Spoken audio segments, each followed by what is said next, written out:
Okay, so we are going to get into something that I've wanted to do for quite some time, which is I have on my channel went back and reviewed a lot of like past drama, and I've been watching, Shane Dawson series, and I've been watching, frenemies and stuff like that. One thing that I have always wanted to do was kind of go back and rewatch the D'Angelo Wallace, you know, kind of three-parter on what I have here is Shane Dawson, Jeffree Star, and Tati Westbrook. I think they came out in that order. Now, this is uploaded by a channel called YouTube Reuploaded because, I don't know if you're aware, D'Angelo Wallace actually deleted all of these. So I have not seen these since these came out. And I think I only watched them like once anyway. And I just think it would be so interesting to kind of go through them. Again, like all three of them, like this is not, this is not me trying to rehash just like the Shane one or the Jeffree one or the Tati one. Like I'm doing all of them. Like I genuinely just want to like see what they were again. So that's why we'll go through all of them. But I mean, this YouTube Reuploaded channel said D'Angelo Wallace has stated that his entire beauty community series will no longer be available. So here are the back-to-back uploads if you want to come back to them. Check back on the other two videos, which will also be deleted off his channel. Now, it's interesting because I remember he was deleting these, but he had to wait until like they were uploaded for like a year or something like that, or 6 months, because they were sponsored. And in the contract, you have to keep the sponsor up for like 6 months or a year, depending on the sponsorship. So he was able to delete it after that. But anyway, chat have voted, and let me hear you, chat. So this will be going on YouTube after, so we do have some muckers in real time here. If you want to join, you can click the pinned comment in the description, come join the Twitch fam. But yes, I'm gonna go through this, and I don't know what to expect, because He deleted them, I think, because he didn't want to show any support to James. Yeah, I think it was that. I think because it was being interpreted as that, and D'Angelo was speaking about, the controversies with James at the time as well. But also, I do think that D'Angelo was trying to brand himself away from drama, and his entire thing really became these three videos, because these three videos were, why is there, oh my god, I thought this was like fly, this is literally just like a piece of that. It does look like a moth though, right? So he deleted these, in my opinion, because he was being closely related to these dramas, and necessarily I don't think he wanted to do that anymore. But anyway, let's get into what this is. This is D'Angelo Wallace's video, which is titled "The Exact Moment Shane Dawson's Career Ended," and then the exact time, 12:37 p.m., 06:30, 2020. But let's get into it. June 30th, 2020, 12:37 p.m. Central Time. The moment Shane Dawson's career ended. He hasn't made a single video, post, or even tweet since then. Now, I'm not saying that he'll never work again, or he won't keep making money. We know that Shane is back. He's mainly doing his podcast nowadays. Or even that his views are going to go down. I'm saying that his career as Shane Dawson, the persona of Shane Dawson, is over. And all because of what he did that day. Out of nowhere, Shane Dawson starts a live stream. Now, nobody knew what... Oh my god, the Instagram live stream! Because you were missing drama channels! Oh, he remembers. You're fake crying! You're fake crying! Oh, so good. We're about to see on this live stream, we knew it was going to be bad, just not this bad. I'm losing my mind. I'm losing my This mind. is so... This is... Oh my god. Shane has upped the ante. The amount of time that I spent watching Shane's films, I will never get I back. just shoved a penis cookie in the kid's mouth. He's firing at will. What are these clips? You are fake crying! Because you were messaging drama channels!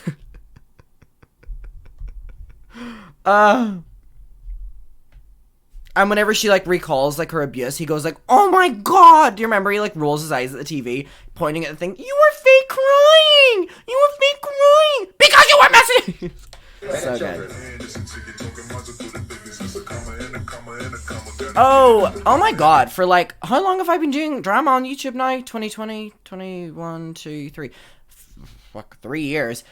3 years I've been doing drama, and people have always asked me to, number one, watch Shane Dawson's movie, and then number two, watch the documentary about the movie being made. And in those 3 years, sorry babe, never once did it.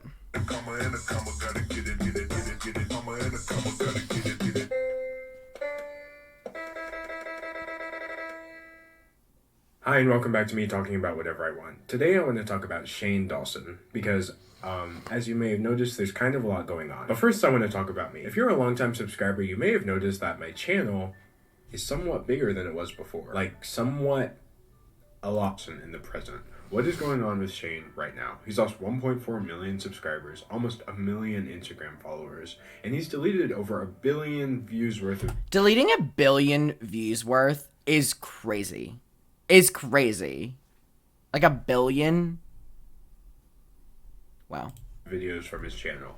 If the comment section in his last apology video is anything to go by, clearly something pretty big went down. Then in part 2, we're going to look at Shane Dawson in the past. I have to give a huge content warning for this entire video, but especially part 2. I really need you to understand how severe some of the things are in this video. This is not my normal YouTube video. I turned the advertisements off on this video, not making any money from it, because I feel uncomfortable profiting off of this stuff. We're going to be talking at length about pedophilia, bestiality, and racism. So I didn't want to have to censor myself every time I would say that because I feel like the video would lose some of its meaning. I think you're going to see what I mean later on. Anyway, in the final part of the video... Oh my god, jump scare. Sorry. I'm going to show you how Shane Dawson from the past and Shane Dawson from the present are two different people. Not because he's changed or grown as he'd have you believe, but because the Shane Dawson watching today is a and lately, that mask has been slipping. But without further ado, allow me to present the exact moment Shane Dawson's career ended.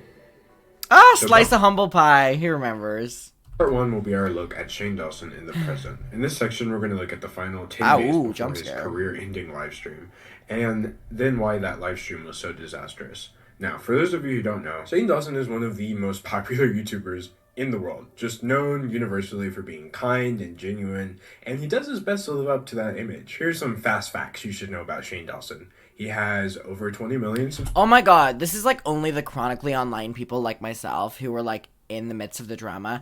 Who remembers that the reason that Shane changed his profile picture to this was because his profile picture before it and during the controversy was a really dark picture of him, it was the haunting of Shane Dawson, that thumbnail, a really creepy, scary vibes, and the media were using that picture, so he changed the picture to oh, I'm smiling in a bed of flowers. So whenever people would be like, Shane Dawson, awful person, it would be this picture of him with flowers and a little tiara instead of this creepy ass, sweaty ass picture. Who remembers that? Subscribers. He gets over 10 million views per video, and he likes to help people because he's an empath. So I've learned I'm an empath, right? Mm-hmm. We're talking about Not Katie Morton! I want a jump scare for Katie Morton, too. Did I mention he likes to help people? Why do I want to get so deep with people and talk to people and try to help them? Like I said, it's because he's an empath. He shared with me that he was an empath and that he could feel all of my pain. Don't ever... How did we take this seriously?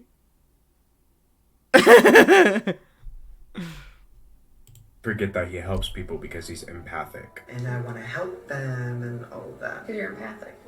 Oh! I'm empath. I've heard You're that. empathic. Katie Morton, boo! Can we get some tomatoes in the chat for Katie Morton, please?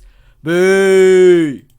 After a certain point, it literally just starts sounding like a joke. I want to help people, but I don't want to become the guy who's helping everyone. Everybody's like, oh god, Shane thinks you can help everyone.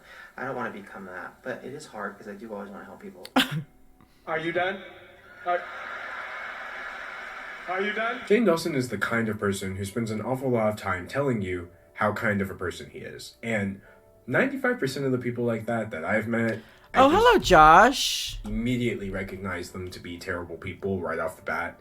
And the other 5% I wound up finding out later. Shane Dawson fits in that 5%. Yeah, thank you for all the tomatoes in the chat, y'all. I appreciate it. Part, his reputation as YouTube's nicest person in the history of the entire world, I guess, is largely intact. If you ask his 20 million subscribers, I'm sure most of them would tell... Oh my god, I just got a bunch of messages on Discord that, people got kicked off to ad break. Oh my god, my Discord's being spammed. I'm sorry, y'all. I don't control it. Don't blame me. Oh my god, there's 30 people that have messaged me being I'm stuck in an ad break. Don't continue. I'm sorry! I'll wait for y'all to come back. Okay, I couldn't be bothered to wait anymore, but just know, all love. tell you that they believe they're supporting Moonchild, a thank genuinely you. good person. But this whole time, there have been people on the sidelines like me who truly believe that Shane Dawson has just tricked all of these people with basic manipulation tactics. Me, it's Keisha, Amanda, Hannah from Spiky Glow, like D'Angelo Wallace, Angelica. We have all been going on and on and on about how problematic Shane Dawson is. But regardless of this, Shane has always really nailed the I always love. Oh, everyone's back now. Thank you. Welcome back. My favorite thing in watching this video back is like seeing who's talked about who still does YouTube. Like in that list of like creators who did drama. Like I'm like, who's still doing it? balancing act of dealing with millions upon Moonchild, millions thank of adoring you. fans, and balancing that with a very vocal minority who think there's some pretty horrifying things going on with Shane Dawson that nobody seems to be frank about. But every now and then, that balance flips. My friend was like, "Oh, people like you right now," and I'm like, "Well, it comes in waves. Like every 2 years, people hate me." And I said, "And it's ticking. Like 2 years is coming. So like by tomorrow, something bad's gonna happen." Over the last 7 years, I've once in a while, maybe once a year, I get kind of a bombarded. I just love that watching all these apology videos back, knowing that he previously then went back on them all, saying like, "Oh, I only made them out of fear." So like, we're just watching nothing right now. On Twitter with Shane's racist, and they'll post screen caps and blog posts and all these things, and I ignore it. As you can see, Shane Dawson, for the last 10 years, has been in a time loop where he falls in and out of public favor for things like racism and other things that we're going to be getting into later. But every single time he gets in trouble, he PR teams his way out of it pretty impressively. Every single time, except for this last time. And that's because relying on your default strategy of claiming everything bad you ever did was a joke and you didn't know was bad and you're actually a good person doesn't really hold up when you're letting people watch you. Oh, do this bad video was like things in rapid real time. fire. So this live stream that Shane did marked the end of his series of unfortunate PR fiascos. And Oh my god, the throwing up emoji. It's a mildly entertaining thing. Somebody did something weird online. I have strong opinions about that, which I share with you. And then the whole comment section talks about how good I look. Pretty standard stuff for my YouTube channel. But the issue is this situation is kind of deeper than that. It's kind of darker than that. From a glance, this whole live stream thing just seems like an isolated incident. But there is an undercurrent. Shane's losing so many followers because his nice guy persona was starting to unravel at the seams. And I want to look at exactly when that started. It's so crazy because Shane's career was like downfalling, and then this video like skyrocketed that. To do that, we're gonna have to go back in time. About 10 days. Like, you know what I mean? Like, he was losing so many followers, but this video was really the reason that he started losing a lot. Before the live stream incident. So, 10 days before the whole incident, Shane Dawson posted a statement to Twitter called "My Final Thoughts on the Beauty Community." And as you can see, God, does anyone know the meme? It's like, "I'm really happy for you," or "I'm really sorry to hear that, but I'm not reading all that." That's literally this. Oh my god. is kind of long. You can pause it if you want to read it, but I'll cover No. the bits. It starts by saying, "Welcome to the circus," which I thought was not only extremely cringy, but kind of fitting because there's a lot going on and everybody is far too loud. The good news is, if you watch my Jeffree Star video, then you already have the context for what this letter was about. The first thing the letter covers is Shane Dawson's This makeup. picture is such a, like... How did y'all take this seriously?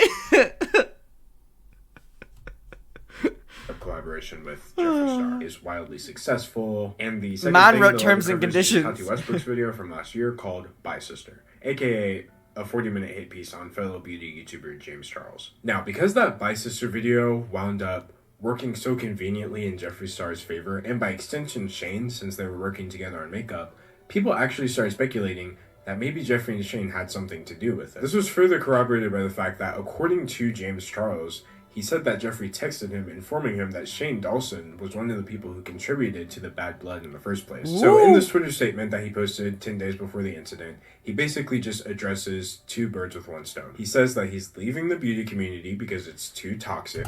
He was like, "Oh, I'm leaving the beauty community. It's too toxic." And everyone was like, "Bitch, you made it toxic." That was crazy.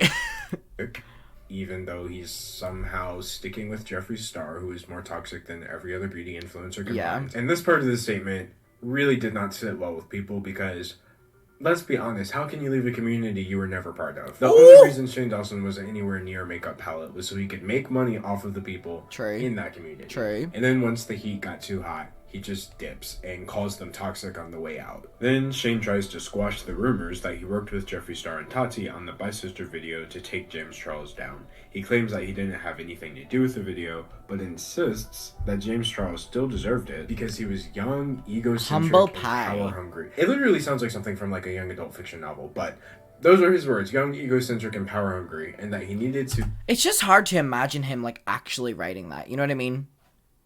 Like, where was he whenever he wrote that statement about James Charles being, like, a power-hungry, you know, like, humble pie? Like, in what setting do you write that? In what setting do you write that? to be served a slice of humble pie the size of the Empire State Building. Now, this is ridiculous for multiple reasons, chief of which being James Charles was 19 years old at the time, and everybody serving the humble pie was in their 30s. Also, the fact that Tati's video was mostly a lie in the first place. But who cares, because she looked hot in the video. She looked hot in that Bi-Sister video. I don't care what she had to say, she looked beautiful. And I'm there listening. But what people really started thinking about was Shane Dawson is saying that James She Charles was glowing. That Halo Beauty fucking pill.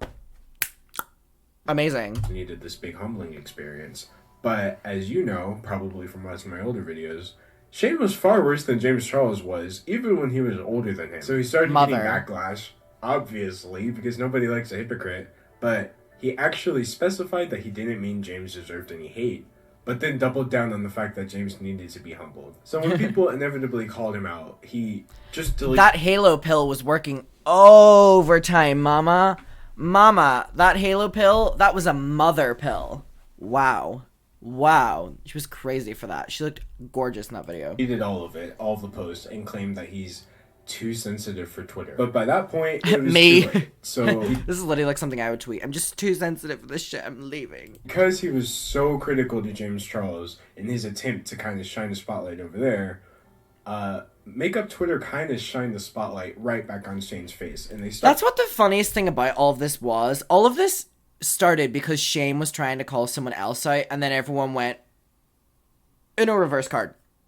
Like, it was all because of what Shane had done, trying to take someone else down. started looking at his old content, and oh my gosh, the amount of videos that started coming out. If James Charles needed a humble pie slice, Shane Dawson needed a humble bakery. We're talking about blackface, with, like, the slurs. Oh, nigga, bitch, monkey woman, you're the best! And as trashy as those racism clips are, a lot of people had already seen them. But what was new was a clip circulating that people found in Shane's old content in which he was interacting very inappropriately with a child. It's this whole video where Shane and his girlfriend at the time, Lisa Schwartz, start talking to Shane's 12-year-old cousin. Didn't Lisa end up making, like, a statement as well, then? Like, Lisa ended up making a statement about this, right? I'm trying to remember what she said. Does anyone remember? Like, Uncle Herman's video on this as well, 1 million views. Like, Uncle Herman did a really good video on this as well. Lucy about sex and giving her a bunch of creepy questions, like if she's got her period. It's gross, but we'll get to that later. I've seen some people on the internet apologize for some crazy things, but I'm pretty sure never Lisa asking did a- make a statement. Oh, Lunar said yeah, she did. I'm pretty sure she did. I remember going through it. I'm just trying to remember what she said. 12-year-old to reenact sexual intercourse with a peep. So that was the first. Clip after clip after clip was coming up because people were mad at Shane Dawson, and that's what people do when they're mad.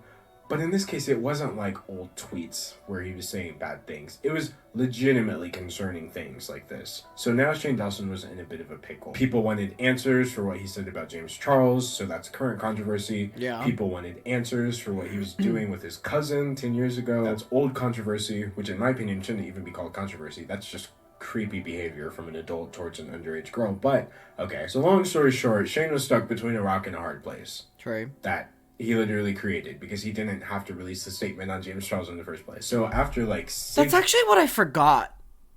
Like, I kind of reiterated that point a second ago, but, like, I completely forgot, like I said, that all of this happened because Shane was trying to take down James. I forgot about that. In my mind, like, if you would have before now asked me to, like, recall what happened, I would have been like, oh, like, randomly, like, one day the videos on Shane started, you know, resurfacing. But that actually wasn't true. It was him bringing attention to James, which then people, you know, flipped it around on him. So it was like Shane trying to use that power against someone else. And then people were like, no. Days of all these clips getting dragged up, Shane's response came in the form of what he knows best, an apology video. So we're now 4 days before the disastrous live stream, and Shane has just uploaded his Not a video countdown. called Taking Accountability. In this video, The Instagram live was after the taking accountability video? Oh, mama, that is bad. That is bad. I thought the Instagram live was first. Oh.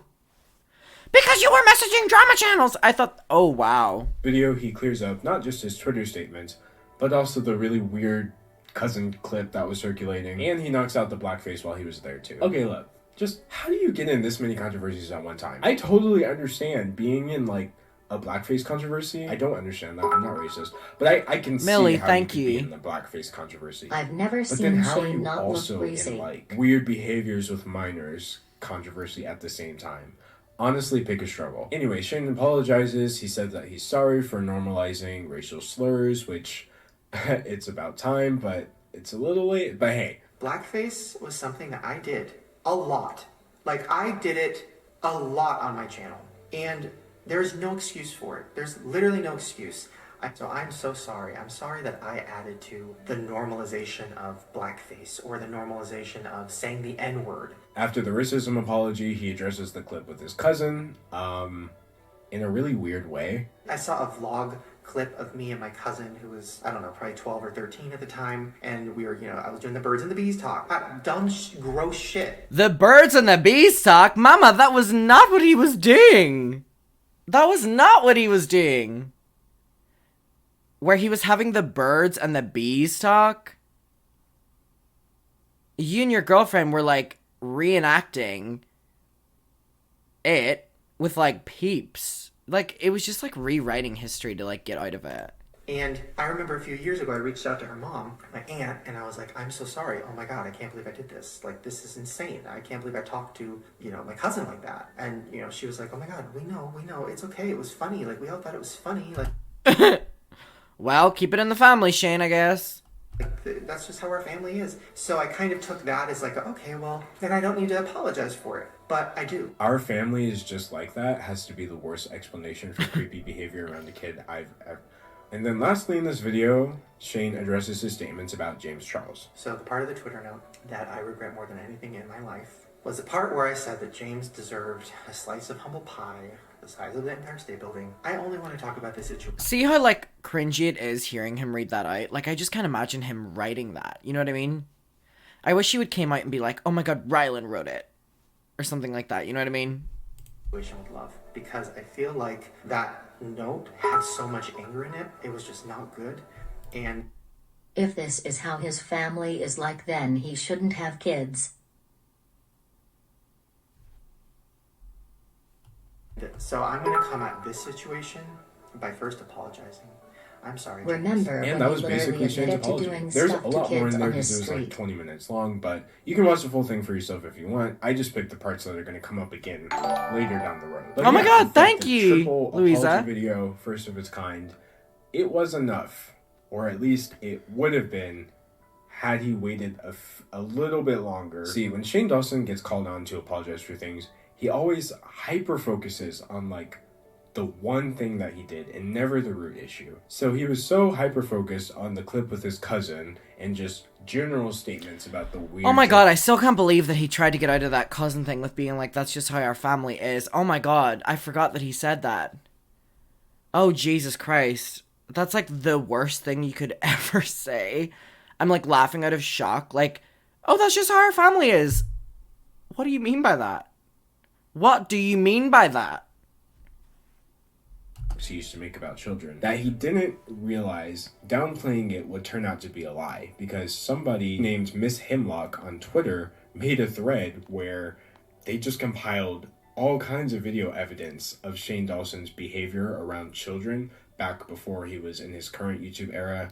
And yeah, it was this photo was his YouTube before he changed it to, you know, the flyers and the little dainty boy, so the media would stop using this picture, because whenever you're writing an article about someone being like inappropriate with kids or someone blah blah blah blah blah, and then you have a photo like this, oh my god. But whenever you have a photo of like flyers and tiara and blah blah blah blah blah, it like, the media prefer that in like a kind of like sympathizing way, the way that mainstream media just like try to victimize a white man who's done something wrong in general anyway.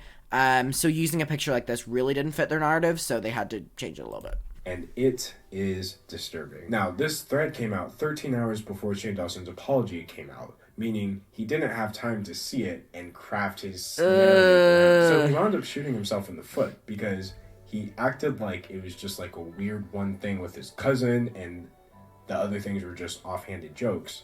But then this my god, I completely forgot that he posted the apology video before the main thread came out. And that was what everything was. That was where everything was. The Omegle with the mum, showing that the mum was also involved. Oh my god, what else was there? The Willow Smith things, the things with the meet and greets, like, oh mama. And then he didn't apologize for any of that, and then people were calling for that to be, apologized for in the apology video, and then he was like, ignore it. Oh my god, it was...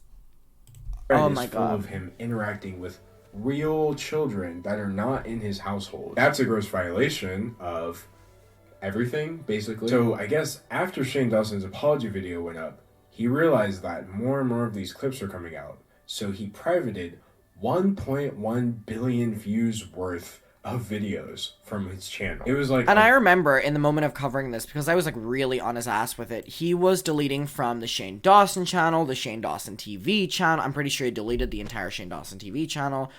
Vlog channels, from Ryland's channel. I mean, everything was being wiped. A last-ditch effort to stop people from finding this old content, but he was far too late. The more views Taking Accountability got, the more retweets and eyes were on this thread, where everyone could see how Shane was really interacting with these kids. But it kind of reached its peak when this video came out of Shane and Willow Smith on a poster.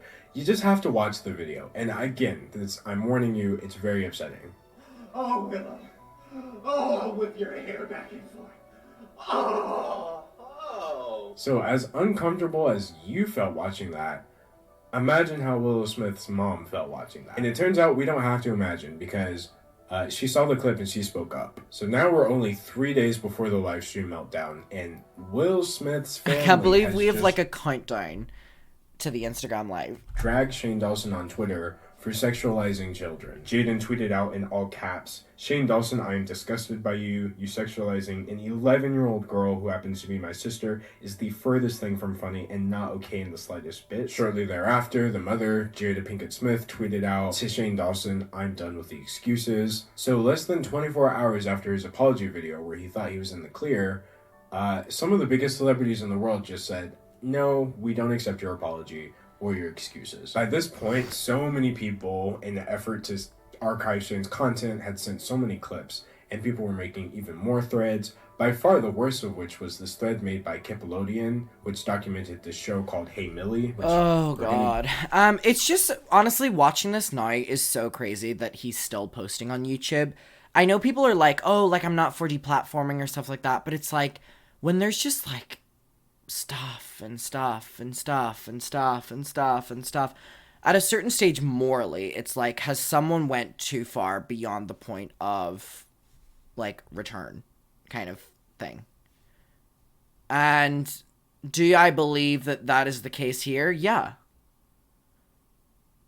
And I feel like I've never said that on YouTube because I never wanted to like be like that person, but like watching this, yeah, like years back in retrospect, and absolutely.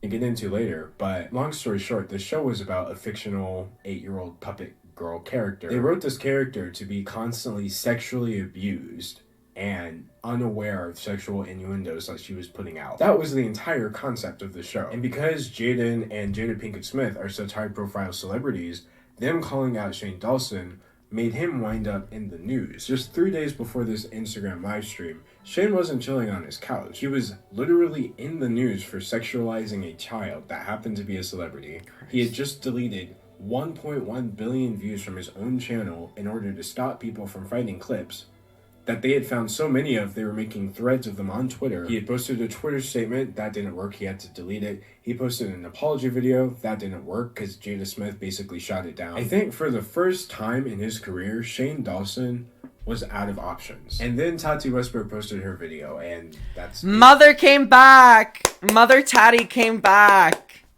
She said, "You guys are in a crisis. I'm on my way." Anyone know that? Where's my UK bitches? You'll know that. Super Nanny. Tati said, "You guys are in a crisis. I'm on my way. I'm on my way." Basically when he lost it. So 37 minutes before the live stream, Shane was in the hot seat, and oh my god, it was the day that she posted the oh my god, Mother had him sweating. The fact she posted the video and that was what made him do the live stream, like that was what made him crack. It wasn't the Willow Smith family. It wasn't the public humiliation. It was Tati Westbrook's video. Tati Westbrook. It shows how terrified he was. Called "Breaking My Silence." In this 40-minute video that she allegedly created with her legal team, she was so dramatic for this, I'm gonna be honest. Like, there's only so much that I can be like, "Tati, you look gorgeous," for me to be like, "You're so dramatic." I remember watching this video with my mom when it came out, because for days it was being teased. Oh my god, who remembers Tati Westbrook on her Instagram story, like, posting, like, cryptic quotes and cryptic song lyrics and "I'm gonna be back and if only people know the truth" and stuff. Like, this video was being teased for, like, 2 weeks. Oh my god, the amount of videos that I made being like, "Tati Westbrook's coming back, Tati Westbrook's not coming back, Tati Westbrook's coming back." And then this video was posted. I sat in the living room watching it with my mom and I was just writing notes. And I felt bad for her whenever I first watched this video. Now watching it back, do I feel as bad for her as what I once did? Probably not. But I'm probably on Tati Westbrook's side in all of this. But just that Shane and Jeffree did manipulate her, and they had a huge I believe that part. Because they were jealous of James Charles. She makes really disturbing claims about Shane Dawson too, claiming that she thought making the Bi-Sister video might cause James to be suicidal, but Shane Dawson had assured her that he's too narcissistic to hurt himself. It was really, really disturbing stuff. And, you know, hindsight's 2020. I feel like Shane Dawson should have waited half a second and collected his thoughts. But nope, he went live on Instagram 37 minutes after it came out, meaning he didn't even finish watching it. And then this is the behavior he... Wait, that's true. I mean, he could have watched the video on 2x speed, but the fact that, like, he didn't finish watching the video before he went live on Instagram is so, like, funny. He went, "I need to talk about it already." This is insane. This is insane. This is insane. Oh my god, I don't want to say bad things about her. This woman is a fucking... I don't want to say bad things about her. This woman is... You were so manipulative! You were so manipulative! You were fake crying! You were fake crying! Shouts. How is it that so many editorial outlets... Because you were messaging drama channels! Because you message drama channels! Oh my god. Oh my god. He curses her out. She is a... fucking... Oh my god, I don't want to say bad things. I don't want to say mean things about people. It's kind of hilarious, initially, just seeing the contrast of him trying to keep up his nice guy persona, while... Meanwhile, Ryland's in the back being like, "Get off, get off, get off, get off." Ryland was like, "Please, Shane, I want a new pony. Don't fuck this up for me." Pacing around his mansion and literally shouting at one of his former friends. But it stops being funny altogether when he starts calling her manipulative for bringing up her sexual abuse, and then mocks her and proceeds to bring up his instead. As a victim of abuse myself... Oh my god. You are so manipulative. 243,000 people were watching this. And I was one of them. I was seated. Front row popcorn. I was seated front row. 200,000 people were watching this Instagram live. Like, this was not a live to, like, 2,000 people. The comment, "You're gonna be okay, Shane." Oh, I don't think so. I don't think so. You're fake crying. crying. You're fake crying. You were fake crying. That is not real. Oh my god. God. Oh my god. Oh my god. I was molested. I have been... Oh my gosh. It was pretty bad. And just as suddenly as it started, the live stream ended because Shane's fiance... Oh my god, so Ryland's like, "Get off, get off, get off." But Shane doesn't end it until Tati goes to bring up Shane, and then he ends it because he doesn't know what she's going to say because he hasn't watched it. And he ends it because Tati was bringing up him and he didn't know what to say. Streaming. That is not. Get off. Get off live. Oh my god. The night before posting my video by sister, Oh my god. I texted Shane sharing my concerns for James Charles, that he was out of the country on the high floor of a hotel, and I was afraid for him. See how, oh my god, she texted saying that he's in a foreign country on a high floor hotel room. Jesus Christ. Anyway, he ends it after Tati brings up Shane. Because he didn't know what to say. The whole ordeal was less than 3 minutes long, but the damage had been done. At its peak, almost 250,000 people watched Shane in real time run around and discredit sexual abuse victims. And then people started reposting it. Between Twitter and YouTube, it's racked up millions of views, meaning millions of people have seen Do you all remember the tweet Ryland tweeted after this? I'm trying to remember it. I remember Ryland tweeting after this, but I don't remember what the tweet was necessarily. I mean, this was like 2 years ago. Shane Dawson's mask slip, and he hasn't said anything since. No apologies, no tweets, not even like a like. And that is how Shane Dawson wound up ending his career in 3 minutes or less. Now in Act 2, we're going to look at the real circus. It's not the beauty community or any of the current drama, but rather all of the things Shane Dawson has somehow managed to get away with. So we've seen Shane Dawson in the present. It's not pretty, he's not doing great right now. I'm sure he'll be fine. But now we're going to take a look at Shane Dawson in the past. We're going to get into what was actually in Shane Dawson's old content and why people are afraid to call it what it is, which is pedophilia, bestiality, and minstrel shows. Starting with the blackface. Shane Dawson said it best himself. Blackface was something that he did a lot. Like, he did it a lot on his channel. I saw someone tweet that Shane Dawson has done more blackface than actual makeup looks. Now, I found that pretty hilarious, but then I realized that is not an exaggeration. Oh my god, that is a crazy statement. Because about the conspiracy palette, that Shane has done blackface more than makeup looks. That is a crazy statement. That's very true. Actually correct statement. I know this really might surprise some people who think that there's no nuance to people who criticize things like this, but I do understand there is a difference between wearing blackface to dehumanize black people and wearing it because you thought it was funny, because your sense of humor is dumb or something, I don't know. And you can look throughout Shane Dawson's content yourself and see that he was clearly doing the former. Now, it's crazy to me that Trisha Paytas watched this video and all she had to take away from it was that D'Angelo is a clout chaser. I know she was like friends with Shane and stuff, but the way she like talked about him on Frenemies after he posted this video. Times when you bring up blackface or any of this stuff, people say it was a different time. And you know what? They're not necessarily wrong, but here's how I've been looking at it recently. Shane Dawson got his start in like the mid-2000s, and are there other examples of people doing blackface in the mid-2000s for comedic purposes?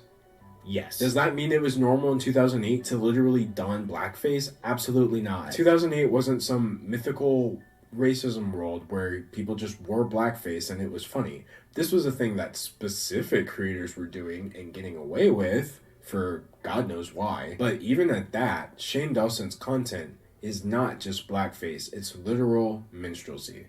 Here's why I say that. Jimmy Kimmel has done blackface. Jimmy Fallon has done blackface. Robert Downey Jr. has done blackface. The Office, 30 Rock, Community. But guess what? What they were doing was actually completely different than what Shane Dawson was doing. Now, just so we're clear, I don't condone any of it.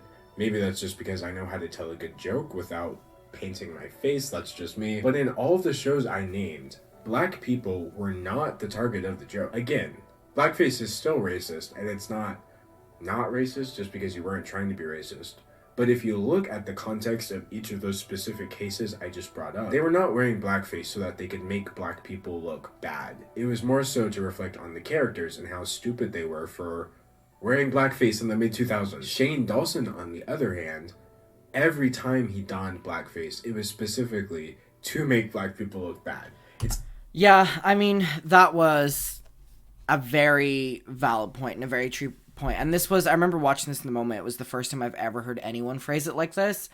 And that kind of has always stood with me. Because if you think about it, yeah, anytime Shane Dawson was doing blackface, it was in some way trying to highlight making fun of black people.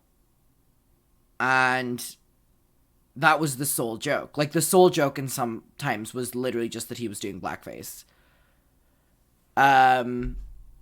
So yeah, the way D'Angelo phrased it here was definitely the first time I've ever heard it being phrased like that, if you get me. It simply was not the same content that people compare it to when they say this was a thing at the time. The reason I keep saying it's like minstrel shows is because, for those of you who might not know, basically minstrel shows were this weird form of entertainment pioneered in America where white actors would paint their faces black, sometimes like just actually the color black, and they would give themselves exaggerated features, and then they would start parodying black people. And by parodying black people, I mean parodying stereotypes of black people, because behavioral traits are not determined by race, but hey, that's just a theory, an anti-racism theory. They would act stupid, they would act lazy, they would act greedy, you know, all the negative stereotypes, which are actually still associated with black people today, which should tell you something about how this stuff is actually harmful. That is the purpose of minstrelsy. And even I, as a black person who considers blackface to be offensive, I can say that that is not what was happening.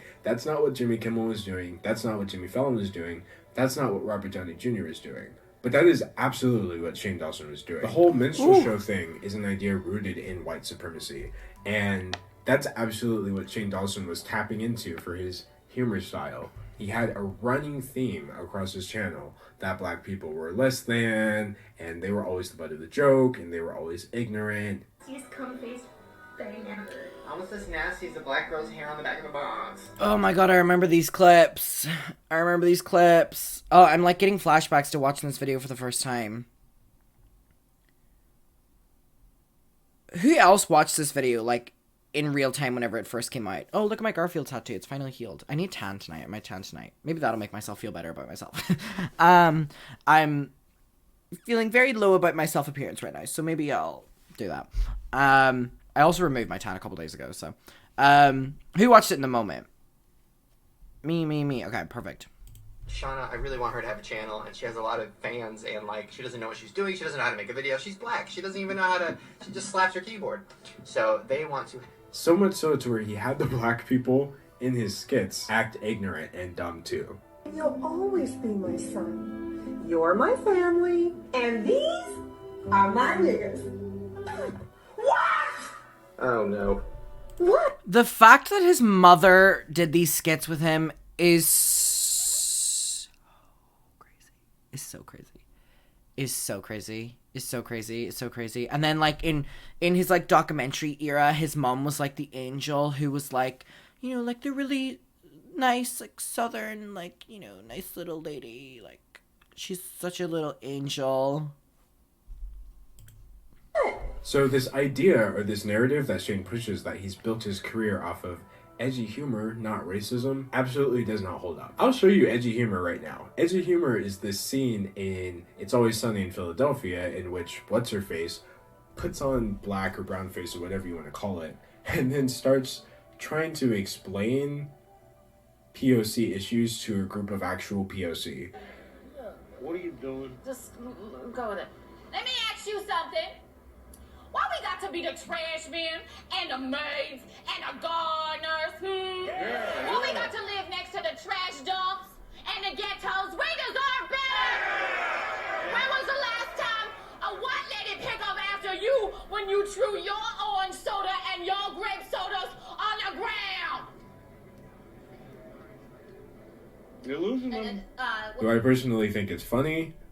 In concept, yes. In execution, no. It's very cringy. But this, on the other hand, is something Shane Dawson made in a similar time period, is literally just blackface. And that ghetto tacky ass weave she got from the corner store. And that face, ugh, she got a face of a beast. Look how similarly Shane puts himself up compared to these images of actual... Ugh, my god. They just don't stop. Minstrel shows. Basically, Shane Dawson pioneered the art of minstrelsy in YouTube. He revived it because why didn't we need that? So in like the I'm trying to come up with things to say for this like chapter of the video, but like I'm like lost for a lot of words. No matter how many times I see this video. 2000s, so bear with me. Shane Dawson's content had already become a pioneer of anti-blackness And by the way, I'm only speaking about my experience as a black person. I've read tons of people in other groups explain that he was literally doing the same thing there too, but I can only speak from what I know. So that's what I had to say about the blackface, or as I'm just going to call it, the minstrel show that Shane Dawson was running on YouTube for children. Now, we have to have a conversation about the bestiality. Now, I know a lot of people... Oh, I didn't mean to skip. But I can only speak from what I know. So that's what I had to say episode that cat thing is from. And I listen... There's a bit of gaslighting in his cat. Now, people in other groups explain that he was literally doing the same thing there too. Sexuality and pedophilia. He has quite a history with it. He repeatedly gets in trouble for the same things every single year. In this case, the peak of it was when a podcast clip from, I want to say 2015-ish, started circulating, in which he talked about sexually molesting his cat. Now, in his infamous "I did not do anything to my cat" tweet that wound up becoming a meme, Shane alleges that this was a joke. And the reason I'm saying he alleges that it was a joke is because there's a bit of gaslighting going on there. I found the original episode that cat thing is from, and I listened to it. At no point does Shane Dawson say, "Hey, this is a joke." One time, I laid my cat down on her back. Are you gonna get arrested for this? I don't know. No. Think about it. I don't think so. Okay, go ahead. That is true, and I remember I did go back and watch the episode as well, or listen to the episode, sorry, that this was. And yeah, at no stage, like D'Angelo says, was it ever, Shane at the end of the podcast goes, "Well, I was just joking." Or before the joke, he goes, "Okay, I'm gonna make a joke." And they just kind of let the bit go. So he says it, like, as fact. As fact. I laid the cat down on her back, and then I moved her little chicken legs, spread open or whatever. And I was like, if I just hump, but on her tummy, that's not weird, whatever. And then I humped it, and it kept going, and I came all over the cat. No, you did not. It was my first sexual experience. No I was also way. 19, so it's Wait a minute. Wait a second. Did you just say you came on a cat? Guys, I think I have to put money in the meter. Yeah, right? But who likes cats? I never did anything like that to Mom. I never did anything crazy like that. Maybe that's why. So people listening to that believed it. It's just crazy to me, who was the demographic for this? You know what I mean? Who was the demographic for, that joke? Who was the demographic for it? Because that makes me who was it? Was it the children watching? Was it the preteens? Was it the teenagers? Was it possibly adults? Elder? Who was the demographic that would listen to that joke and be like... And now, years later, he tried to say, "Well, y'all are ridiculous for believing that.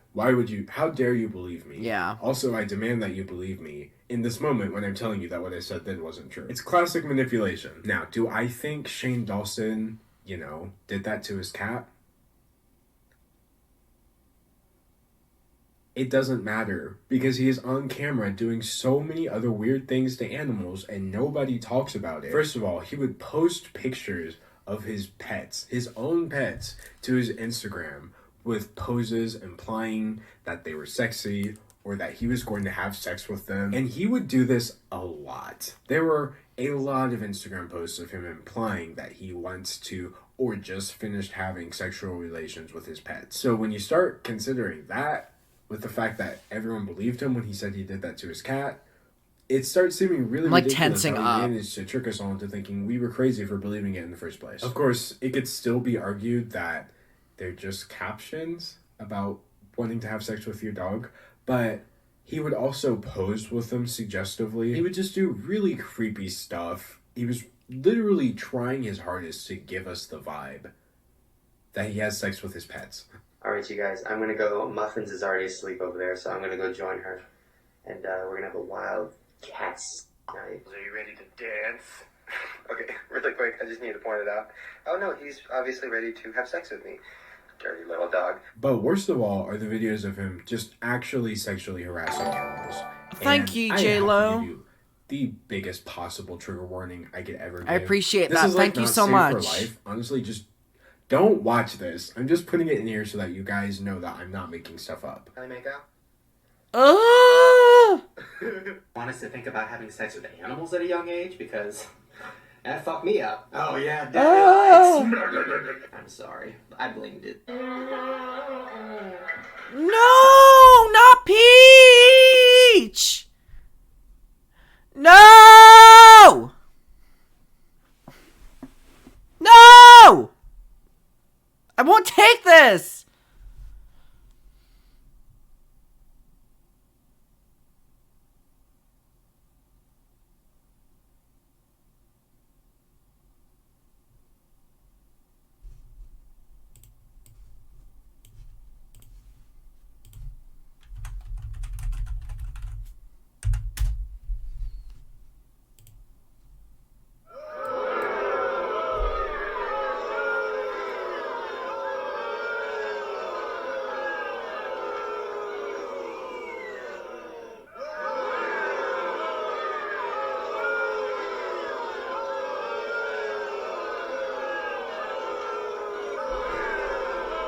Hey! Oh my god, he does this every time. Not Trishy Fishy recording that. Oh, Sorry, oh no, I oh no, no, no, no, no. Oh my god, he does this every time.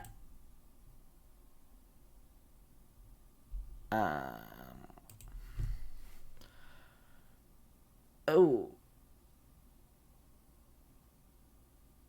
Is it done? Oh my god. Oh my god.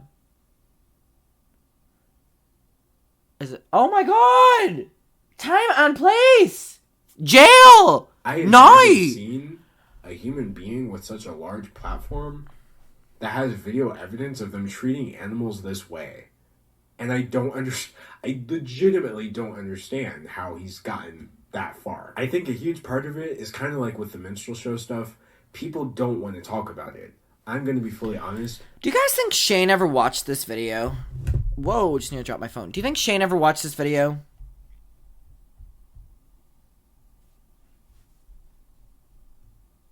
No. Yes. Probably not. He had to. I think there's no way he didn't. I didn't want to talk about that just now. That's gross. That's gross that I had to edit it. That's gross that more people are now aware of this. But I feel like I didn't do my due diligence before because I threw a couple of clips in there similar to this in my last video and people kind of glazed over it. I really need you to understand what I'm saying here. Shane Dawson sexually harasses animals. That's not allegedly. I really can't get in trouble for describing what I am showing on screen. So this idea that it's ridiculous that we believe him for allegedly doing things to his cat, he's trying to distract you from the fact that these clips exist. This is a real human being who does this to animals and he still has a platform. Also, if you're wondering if I'm advocating for deplatforming, no. Not until we get to the children's stuff. Let me just get one thing out of the way, since we're being so frank in this video. I am not calling Shane Dawson a child rapist. I feel like so many people were like, you can't call him a pedophile, you can't do that, okay? He's not a great guy, but you're gonna ruin his life if you call him that. No, I'm not calling him a child rapist, because do I think he's raped a child? No, and if I did, I would not be making a video about this. But you don't have to rape a child to be a pedophile. You just have to display sexual attraction to children or use children in sexual situations. So again, Shane Dawson is not a child rapist, but he is absolutely sexually exploiting children for his profit in his videos. Okay, before we get into that, we could just talk about the jokes he made.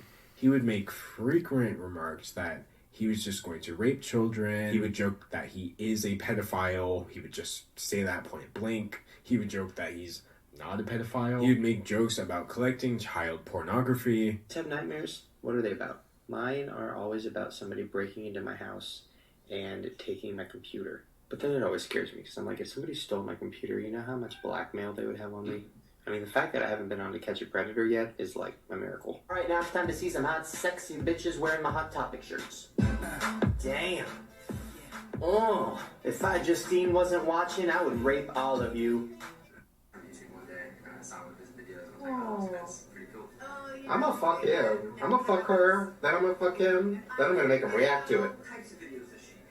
All of this, in my opinion, is completely unacceptable behavior, but None of it necessarily involves children. They're just all things that a sick individual could say, and it wouldn't really affect anybody. However, the way he used children in his videos should never be excused.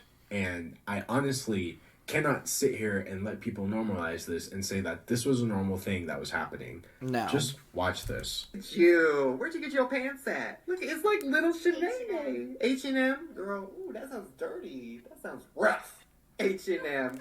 Good job, Lucy. But next time, shake your titties more. And you, take off the jacket and show more. And Lucy, I checked my statistics, and I have a lot of child molesters watching. So can you please eat a cocktail weenie? Do it slow.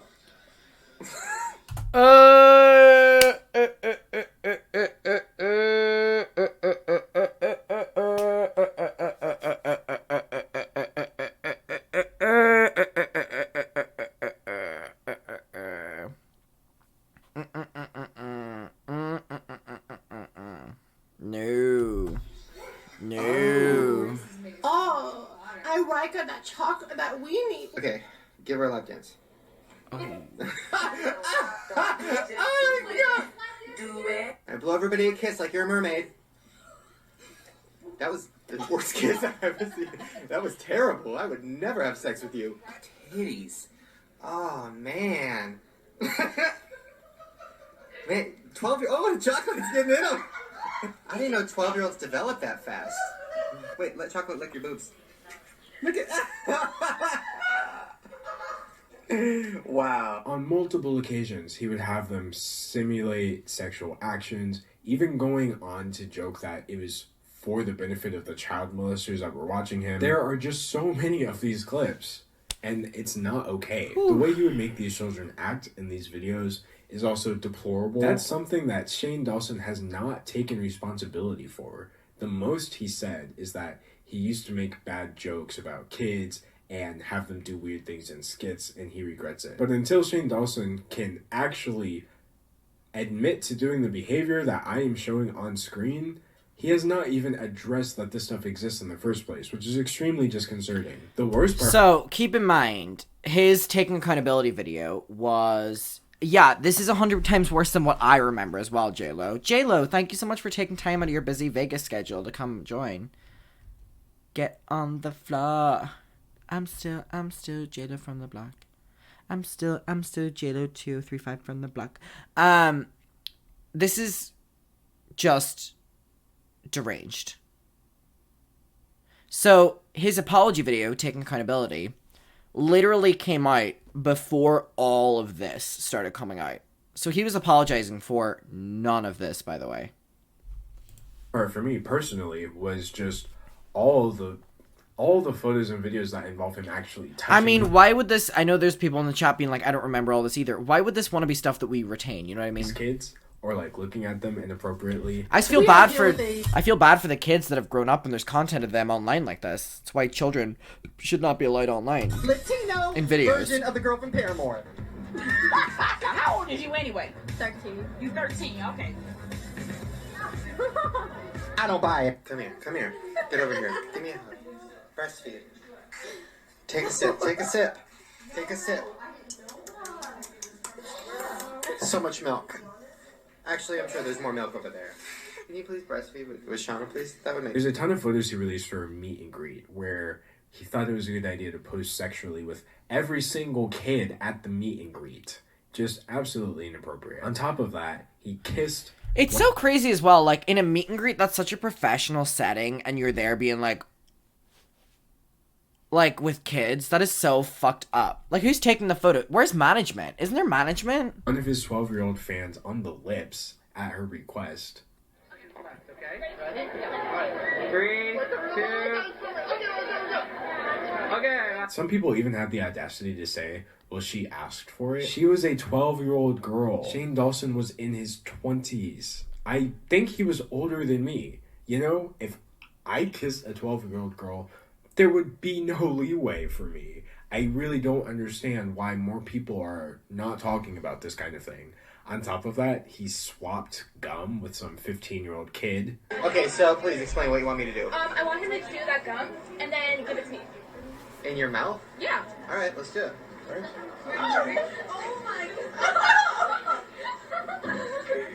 Yes, I'm going to jail. It's already disturbing enough that Shane Like, he's Dawson's- making jokes in the moment about, like, how wrong it is and stuff like that. So he's aware of it. I mean, clearly, thank God. But, like... saw fit to record this content and put it out for the world to see him doing this behavior. But then it just gets more disturbing when you find out that there's content that he didn't even record. These are things that he might not have even known were being recorded. Videos of him in video chat rooms with kids in them. And I'm not talking about live streaming. I'm not saying like he was live on his channel and he was saying adult things. I would never blame somebody for that kind of thing. I'm talking about just like tiny chat, like Omegle, where you can see exactly who you're talking to and it's only a few people at a time. There were tons of kids in there and he would have sexual conversations. I'm so sweaty right now. This is so weird. I'm like starting to like tense up. Oh my god, can you guys see my pants? You did, sure. I was like itching myself and I'm not wearing any pants. And then I realized I was on camera. This is a bad idea. Anytime I do these tiny chats, I always say something or show something inappropriate. By far the worst out of all of this though, Shane Dawson had this Daily Booth page. And Daily Booth is now this defunct website. Basically on Daily Booth, you post an image and then people can reply with their own images. So if you go through Shane's Daily Booth page, you see that a lot of his posts were pretty normal. But then some of them were explicitly sexual things he was asking for. I feel weird He was asking watching his this. audience to do their best giving birth pose. He was asking them to do their best blowjob face. He was asking them to do their best porn star move. And these are children. There's no ifs, ands, or buts about it. He was asking children to submit him these pictures. Great. The fact he's doing this on like multiple different social media platforms is so fucking crazy. Like YouTube, Twitter, Tiny Chat, Omegle, whatever that last one was, like with like Ask FM or something like that. Like he's doing them on every Instagram, Snapchat. Like, oh my god.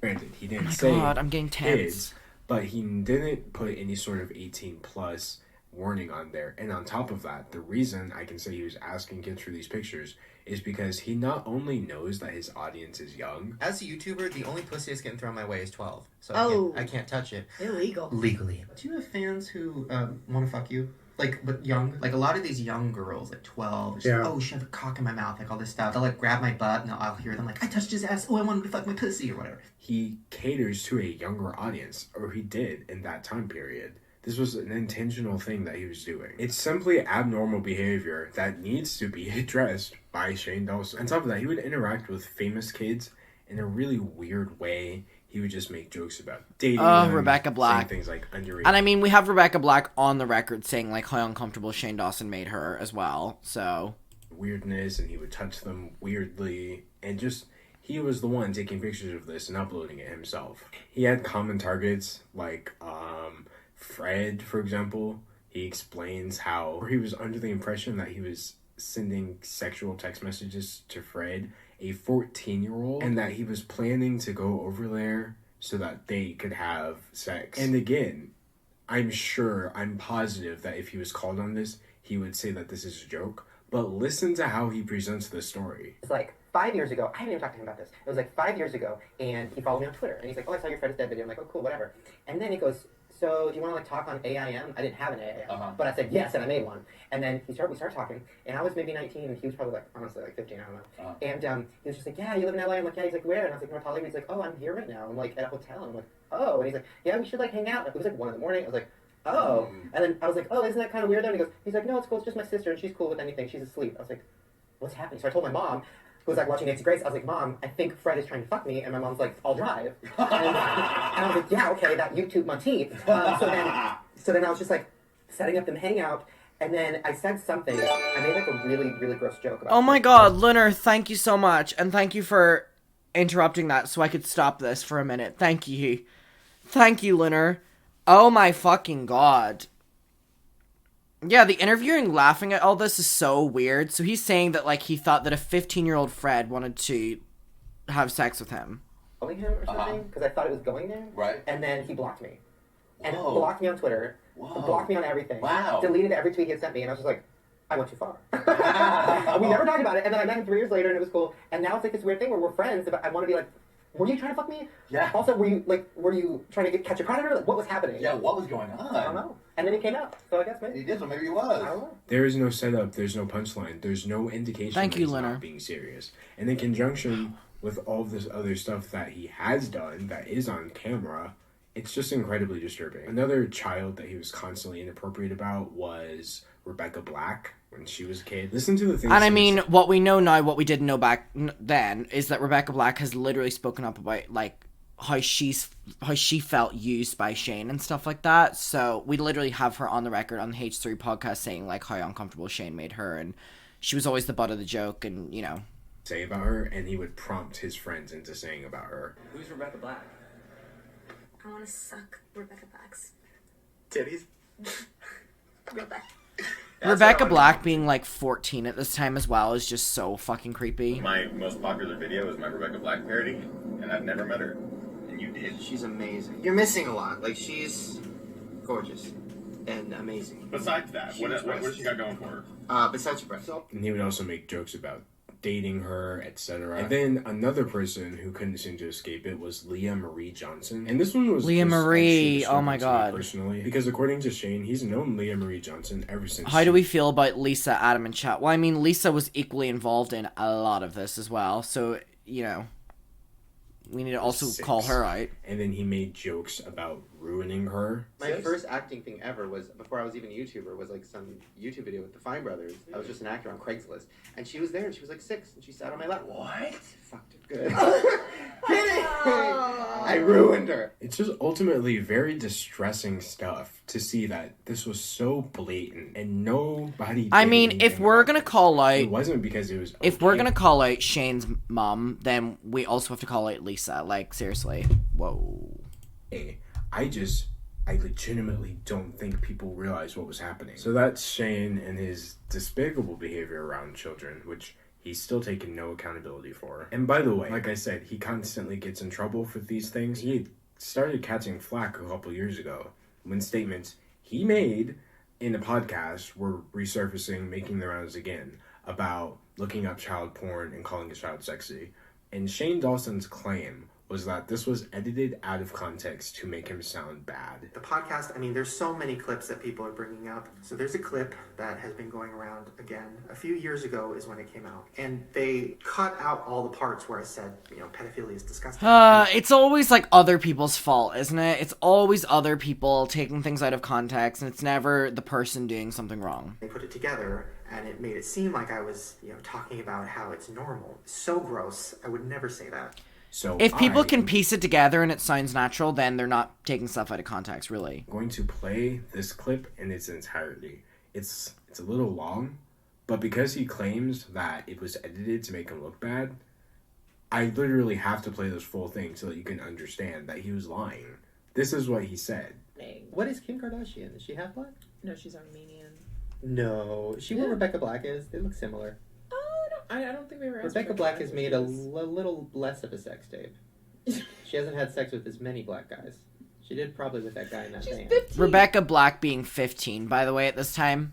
Stop it. She's growing up. She's almost 16. not. She told us, when I asked her, I said, how old are you? She said 15. I said, that's so young. She's like, I'm almost 16.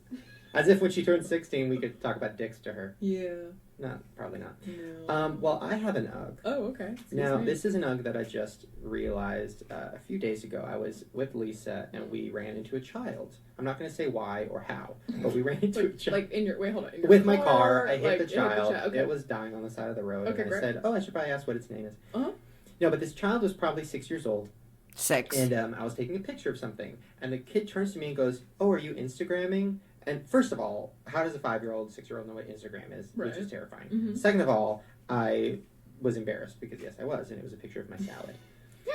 So then, the supplementation salad. I saw it. Looked 6, yeah, 6 years old. Goes, how many followers do you have? I mean, first of all, it was almost like one of those contests where it's like, how big is your dick? And this kid slapped his huge her huge dick on the table and was like, a 6-year-old who goes, oh, I have 125,000. No. Her dick was almost as big as mine. Really? And I said, okay, little big dick, why do you have so many followers? And she goes, oh, I'm a cheerleader. And I'm like, oh, really? And she shows me her Instagrams, which are like... So, we are talking about a 6-year-old right now? First of all, I don't know if I'm allowed to say this, but, like, she's, like, sexy. You're disgusting. I know, listen, we've talked about pedophilia before. Is Shane, like, do not say this, and, like, I don't even want to talk about it. Like, you will get arrested. Like, he kind of can... Listen, he has this justification for pedophilia, Okay. and it's so disturbing, and, like, I just pretend that he doesn't. Okay, wait, no, let me explain. Let me explain. Oh, God. Here's my justification for pedophilia. I can't. Okay, first of all, let me just say, having sex with children or touching children or anything of that nature is terrible, and you should not do it. But here's my thing. People have foot fetishes. People have fetishes about, everything. And there's websites on the internet where they can look at that weird, creepy shit and jerk off to it. Okay, fine, everybody do your thing. So why is it when somebody looks at Google's like naked baby on Google and jerks off to it, they can get arrested? I don't understand that. Because there's a naked because somebody took a picture of a naked baby. And then by the way, they're not Googling naked baby. They're Googling, like, I'm not going to say what they're Googling. I mean, I watch a lot of Law and Order. But here's the worst part of it. I actually went to Google and I'm like, oh, God. I don't want to see... You could get arrested. I know, but I didn't want to see child porn. But I just wanted to see, like, okay, let me pretend like I'm a pedophile for a sec. Okay, by the way, just for the record, the police, I have nothing to do with this. I didn't know this. Like, you can literally get arrested for saying I know, let me finish. Sorry. So I typed in naked baby. First of all, I don't understand why anybody would be turned on by that. But... That's the first good thing you said. But... they were sexy. I'm kidding. Okay, back to the Instagram. So I look at this little girl's pictures, and she had makeup on. She had her tongue out. She was doing like the peace sign. She was doing a backflip, and one of them she was in the shape of a pretzel, and she put #NoFilters, #pretzel. I mean, like, I'm not making this up. Why are children... Was she really 6 or was she like 9? She was 6. She must have been like 10. No, I asked her. Her bio on Instagram is, I'm 6, bitch. Stop it. No, so why? Oh, first of all... Is she like Honey Boo Boo? Is she bad? No, she was like a skinny little sexy 6-year-old. Alright, can we please move on? No, so that's my ugh. Why are children having Instagrams, and why do they almost have as many followers as I do?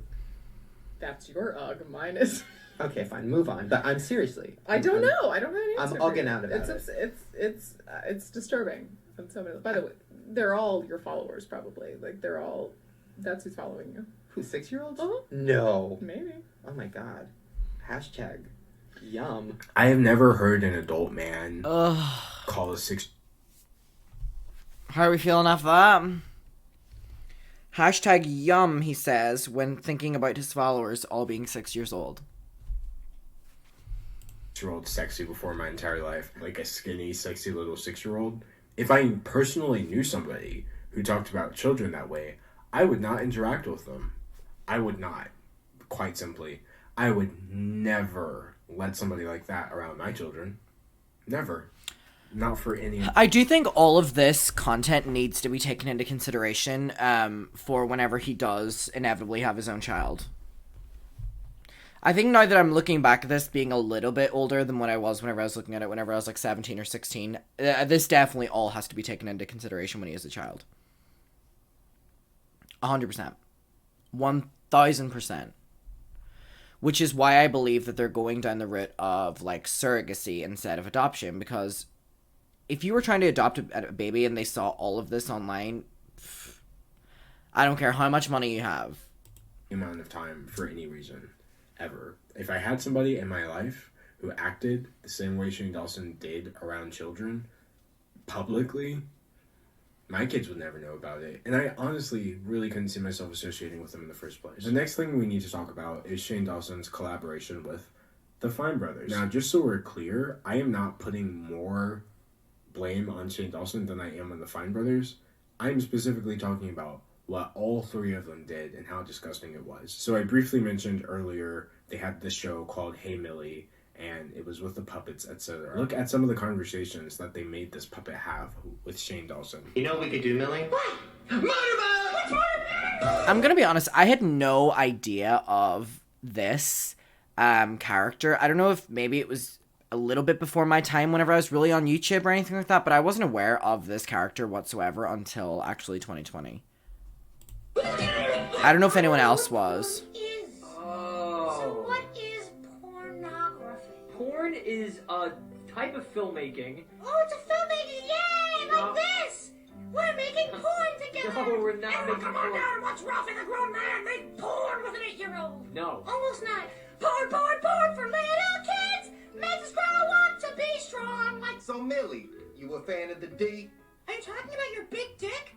What does dick mean? What? No! I was talking about D like Deezy. Man, where did you learn how to talk like that? From watching Selena Gomez. Selena Gomez. Yeah, and iCarly. She's so cool and attractive. I love the way her hair flows down her back and brushes over her tight ass. Oh, that shit's so hot. And you know her and her butch friend experiment. I mean, wouldn't you, Deezy? Oh, and her newly developed breast. They're speaking to me. They're saying, hey, Millie, do you want to suck on us? Ooh. I mean, don't you think she's sexy, Daisy? Hey, what does sexy mean? Jump up! Daisy, did you just come? What? No! What a Daisy follow-up question? Miranda Cosgrove was 17 at the time. Graphic detail. But by far, the worst thing of all was this clip right here, which I honestly can't believe multiple adults stood in a room and created this content and recorded it and then let it get on the internet. Oh my god, there's more. Well, is it wrong to touch yourself in the nether regions? Shane? Shane, can I ask you a question, Shane? What? Shane, will you fuck me? Shane, wait, follow-up question? What? What does fucking mean? Shane? Is fucking bad? Why don't you touch yourself a little bit? What do you mean, like my face? Wait, you're not moving your lips. Oh, like my face? No, touch a little lower. Like my underdeveloped breast? Hey! Who the fuck is this guy, Millie? Millie! Who the fuck is this guy? Why are you so angry? I'm gonna fucking rape you, bitch! Turn the fuck around! Turn the fuck... Oh, hey, put the camera here! Hold on! Shane, hold on, Billy. Shane, what's rape? He also had the public create.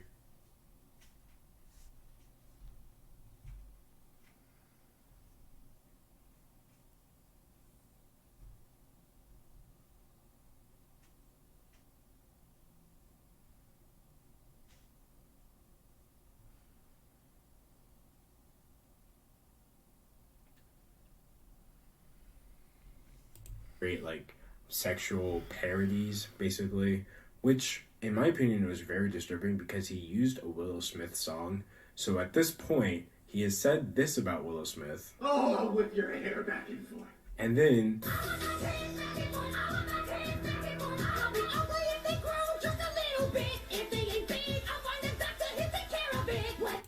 that's not a joke. You can't call that humor. Honestly, I feel like as somebody who does have this platform this size, it would be wildly irresponsible for me to entertain his narrative that what he did in that clip was a joke. Sorry, I just had to skip over a lot of that because that was like just a lot. It's about abuse of power. That's what this whole thing is. So I simply do not believe it's enough to say that Shane Dawson was making edgy content back a few years ago. I believe it needs to be called what it is. Shane Dawson was abusing his platform. That's what he was doing years ago. Just completely unchecked. Because nobody could do anything to stop him. And you know what the thing about it is, too? People did try. This wasn't for lack of trying. People talked about the racism. People talked to him about the effects that his content was having on other people. And he didn't listen to it. I found a post from years ago from Neil Ciceriga talking about this exact thing. There's a video from Francesca Ramsey from years ago talking about how people mask racism as comedy. So again, this idea that Shane Dawson was a product of his time is simply false. Shane Dawson was doing extremely abnormal things at the time and was completely unchecked because for some reason people were just unwilling to confront him. At this point, I'm perfectly fine saying somebody should be deplatformed.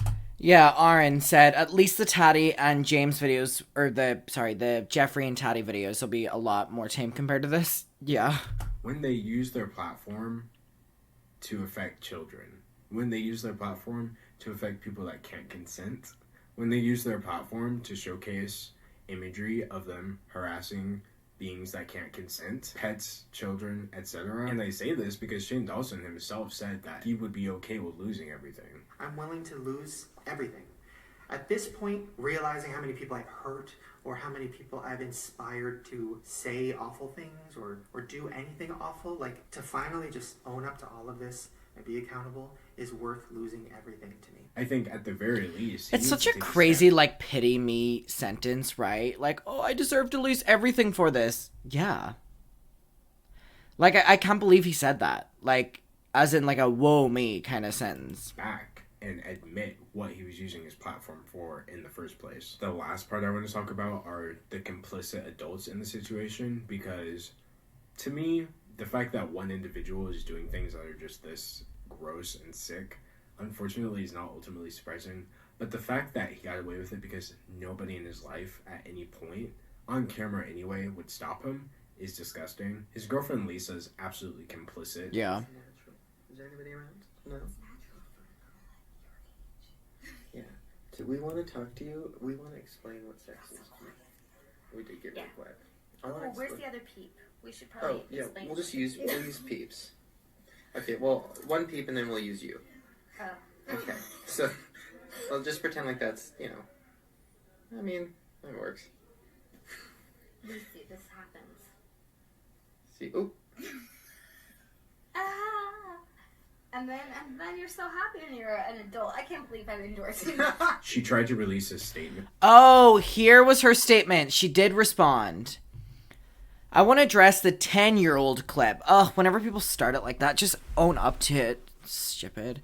I want to address the 10-year-old clip from Shane and I talking to his cousin. It was absolutely inappropriate, not funny. Watching it back now, it makes my skin crawl, and I'm so sorry to be a part of that bit. Before I came here to say all this, I thought it was more important to reach out to both Shane's cousin in the video and her mom to apologize in real life. After all, they are the ones that are affected by this. They were gracious and welcoming. They accepted my apology and reassured me that they both remembered that moment as indeed a planned and consensual joke.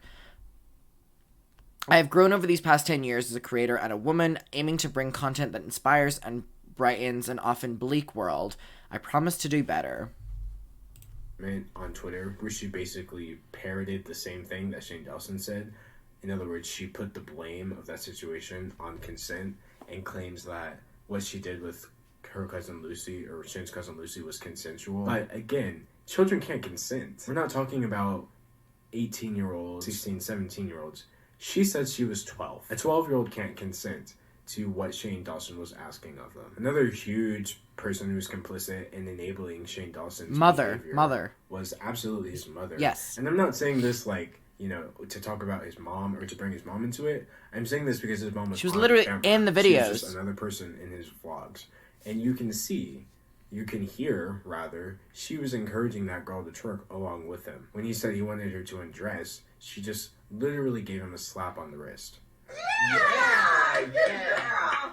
Yeah, now tell her to show herself. Stop it, Shane Lee. She would participate in the racist skits that he would write with him. And I just simply don't understand how you could think that's a good idea. So again, this idea that Shane Dawson was in any way normal or the things that he was doing. So many people as well, including in the moment whenever I was making videos on Shane, were like, how dare you bring his mother into it? How dare you bring his mother into it? How dare you bring his mother into it?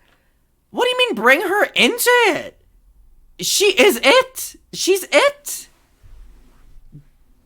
Dumb bitch. Seriously, what the hell? False narrative perpetuated by him and the adults who are enabling him and complicit in normalizing that behavior. What was normal for that time period, just so we can all be on the same page, was political incorrectness targeted towards adults. It's been lip balm on.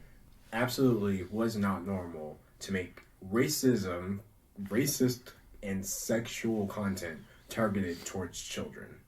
Absolutely was not the norm. Anybody who says anything otherwise either doesn't realize the extent of what Shane was doing, which I think a lot of his fans didn't, or they're making false equivalences. Because South Park would cross lines that I was afraid to cross in this video, which isn't even monetized.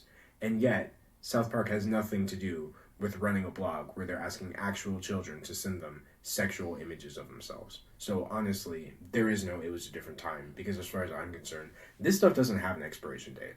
And if we're dealing with a person who hasn't even admitted that he's done these kinds of things, absolutely, I do not have any room in my thinking process for the possibility that this person has changed. No, not at all. Not when the behavior has gone unaddressed and this person has not admitted to it. That's a good point. That is such a good point of this stuff doesn't have an expiry. Talk about it. Cool. I'm super into that. I actually had fun editing that. Part 2 was a nightmare. It was a nightmare for me to record all of that stuff and to put it together. But I felt like if nobody did it and I just continued to be the next person who saw all this stuff and didn't do anything about it, I would start feeling complicit, and that's not something I want. So now we're just on to part 3, which thankfully is a lot lighter, because I know it was a lot. What was part 3? We're just going to examine the difference between past Shane and how he gets away with being... You were so manipulative! You were fake crying! Who think they're defending Shane Dawson are defending Shane Dawson's persona. They are literally defending the idea of Shane Dawson, which is the idea of a very compassionate, sweet, 30-year-old who just sees the good in everybody. Empath. Who will always an stand empath. up for his friends, etc. That's an empath, mama. I'm sorry, but that is not what Shane Dawson does.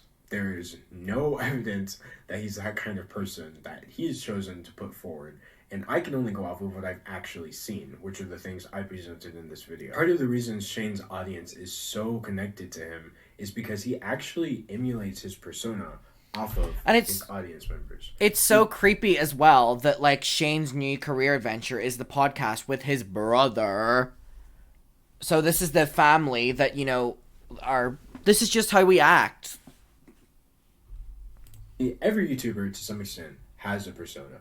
Even the ones who would tell you that they don't. It's pretty much unconscious behavior to lean into repeated mannerisms when you're sitting in front of a camera. Because you're not talking to anybody, But for the most part, that's actually a very entertaining thing. It's fun to see people's personas. Like Jenna Marbles being a 32-year-old lady. That's her thing, you know what I mean? Please don't bring up Jenna. It's such a sore topic. Being a 32-year-old lady. Sadly realistic portrait. No, please don't bring her up. Please don't bring her up. I can't go there. 30-year-old lady's life is like. Guys, I'm Jenna. I'm 30. I believe that Jenna Marbles is being herself. She's just being a YouTube version of herself, which is very entertaining. I hope I'm being myself. For the most part, I've never seen having a persona as being like this, I guess, devious, dark thing. But in Shane Dawson's case, it is very clear that this persona is not him. All you have to do is compare his behavior up before. I think that's such a good point about Jenna is being herself on camera, but she's being a more version of it because she's being recorded. Or he's changed over into that new wholesome mentality with the things that he tries to convince us that he is now. And then you'll start to see why he has to spend so much time reminding us how good of a person he is. And he has to spend so much time verbalizing that he only ever wants to say nice things about people. Because he's still literally getting his story Millie, straight. thank That's you. why he acts... Jana and Wellevi Ujana are great TikTok accounts to reminisce. Crying face. Let me screenshot that and I will follow them after. Thank you. Poor, even though he's just literally not. It's why he uses the Stan Twitter lingo, even though he's a fully grown adult. It's because he is trying his hardest to relate to, I wouldn't even say his audience, which is mostly, teenage girls, He's like relating to what he thinks a teenage girl is. This very internet version. It's like a man's version of like a girl. You know all those TikToks of like men where they'll put like a wig on and then they're like a girl and they like cosplay as like a girl and they're like making fun of girls and how they believe a girl acts like that. That is Shane. Teenage girl is what he emulates online. Tile on the head, yeah. It's eerie to watch, The hair. especially when things start slipping through the cracks. I think so many people Slipping through my fingers that as all the recently as time. 2018, Shane Dawson got caught up in weird things involving minors and sexualization. Now again, this fault goes 100% on Tana Mojo, who thought it would be a fun idea to dress up as kid influencer JoJo Siwa, but this kind of version. And Shane Dawson retweeted that, and then when he got called on it, he said he didn't see anything wrong with it and he thought it was funny. That doesn't line up with impact. I didn't even know that. Not Ho-Ho Siwa. My God. I understand people's feelings. I want to help. I'm a good person, Shane. I thought a grown-up adult version of this living, breathing child was funny. That is the old Shane that I just showed you in those clips. Another thing I want to talk about is I don't his remember that. documentaries. Basically, because he's no longer creating pedophile content or racist content or bestiality content, everyone just spends so much time telling him how good his stuff is now. And it's like, better than bestiality and pedophilia? Wow. That honestly explains how the bar for his content has always been so low, and yet people hype it up so much because of where he started. Every single documentary he's made has been problematic and wrong in some way or another. The one he made with Eugenia Cooney, he was absolutely exploiting her eating disorder for clicks, views, and sensationalism. Especially when you hear how he talks about Eugenia Cooney outside of that. Well, you don't know struggle till you're taking a picture standing next to Eugenia fucking Cooney, bitch. I don't know what that is or who that is. Eugenia Cooney makes dolls? I'm fucking... He mishandled an abuse situation in the Jake Paul series, and not only that, but widely contributed to misinformation and sensationalization of actual medical disorders. He had a series about Bobby Burns, which was pure manipulation, just designed to get the audience to wind up hating Bobby Burns, which is exactly what wound up happening to Bobby. It was an entire series based off of the idea of showing how good of a person Not the he hater was series. to somebody who made a critical video of him. A critical video, might I add, that is Not bad. nowhere near as critical as people have been of him lately. His first series with Jeffree Star. Could you imagine Shane did the Bobby Burns hater series with D'Angelo Wallace? He would never.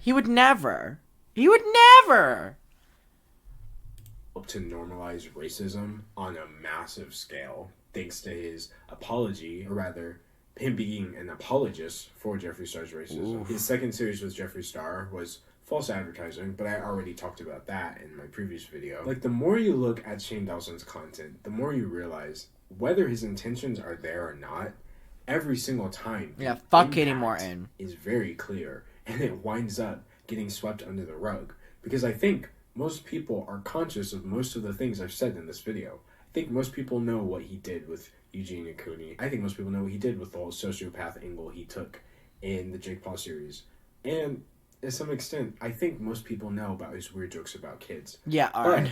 I'm not blaming them because people don't put it all together. When you realize the sudden change and he always has to be nice and just how often he has I to think that was the difference before D'Angelo's video came out. Like, people were aware of content with Shane, but seeing it placed all together, back to back, really displays a different, thing. I wish D'Angelo would have kept this video up. I understand why he deleted it after everything came out with James, but still, this video is a masterpiece. I think that it was a mistake deleting this, too. I mean, it's re-uploaded, but, I definitely think it was a mistake deleting this. What kind of person he is when you see how his entire platform was built up off of these legitimately disgusting things, and now he's trying to just spread a thin layer of wholesomeness over top of it.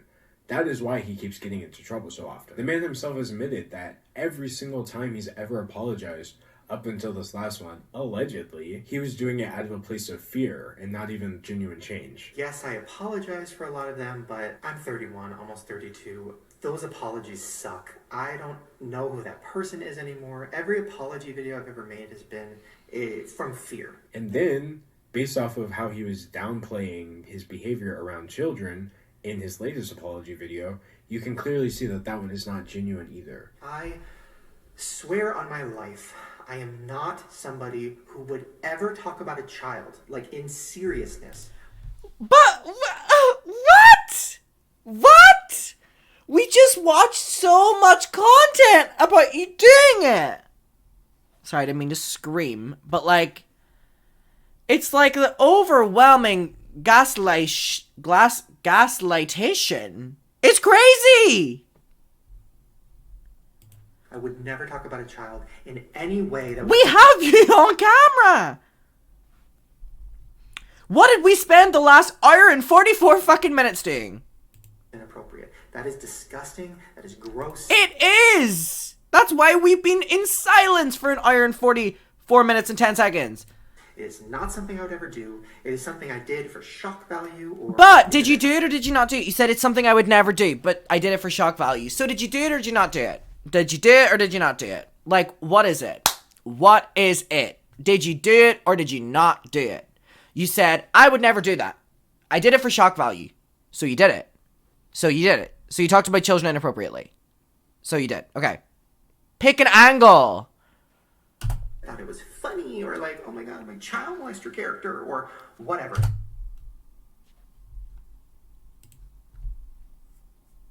It's all gross, and I promise that is not real. That is not me. Have I done sketches where kids were saying crazy things? Yes. Do I regret it? Yes. So at this point, I don't know what kind of person Shane Dawson is, okay? I don't know if he's done anything to children. Again, I am not trying to imply that he has. As far as I'm concerned, I don't personally believe he's harmed children Poodle, in thank that kind you. of way. However, Can we cleanse ourselves with Club Penguin after this? I love Club Penguin. By repeatedly exhibiting pedophilic behavior. That's not a question. That's something that he did. He repeatedly used these children as sexual props in his content. He repeatedly brought these... I just can't stop thinking about the puppet thing.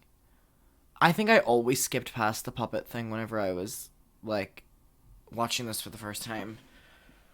Oh...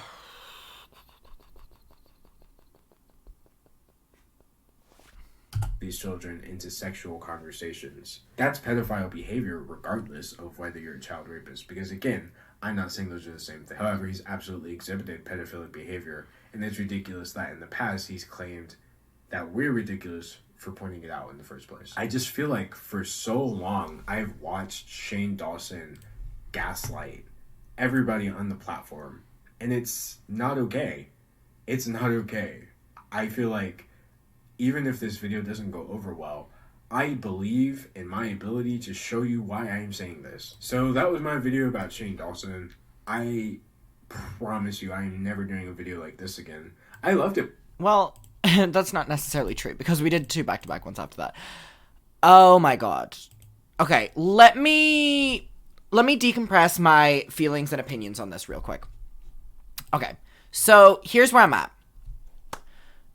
I don't think that Shane Dawson needs... First of all, incredible video. Can we get some round of applause for D'Angelo for that video? I'm so upset that it's not on the platform anymore, but that is such an incredible video. Like, round of applause, please. And then can we also get fucking tomatoes for Shane? Here's my thing. Shane made so many jokes about children that I don't even think he needed to have even done anything to children, because there's just, even his words, what he's put out there, that is damage within enough, within itself, okay?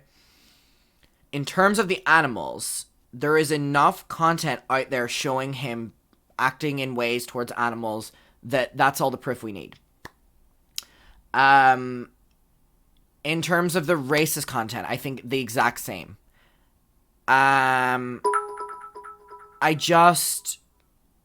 I think... Claps for D'Angelo. Tomatoes for Shane. Thank you, Junkie. I just think that people always throughout my time on YouTube covering this were always like, well, we don't know if Shane did anything. The point of the matter is, Shane has said enough. Shane has said enough that we don't even need to be like that. Like, look deeper into it, in my opinion. I feel like everything is there. That is my opinion. This video was shocking, no matter how many times I see it. It's been a long time. Watching it in full length, that was a lot. That was... You know, it never doesn't get shocking to hear that stuff. And I, quite frankly, cannot believe that you can do that magnitude of things and still have a career. I'm never one for deplatforming, and I've always said that. But surely whenever you do that amount, like, even morally, like, you're so embarrassed that you don't want to come back. You know what I mean? Or you're so embarrassed that, like, you'll take your money and leave or something. You know what I mean? And to the fans and friends of Shane who watched this video and defended it, like, that is... Like, I can't even imagine watching this video and thinking anything other than the, like, disgust that I feel right now. You know what I mean? Well, I appreciate you all watching that with me. I really wanted to watch this, and I do want to watch the other two as well.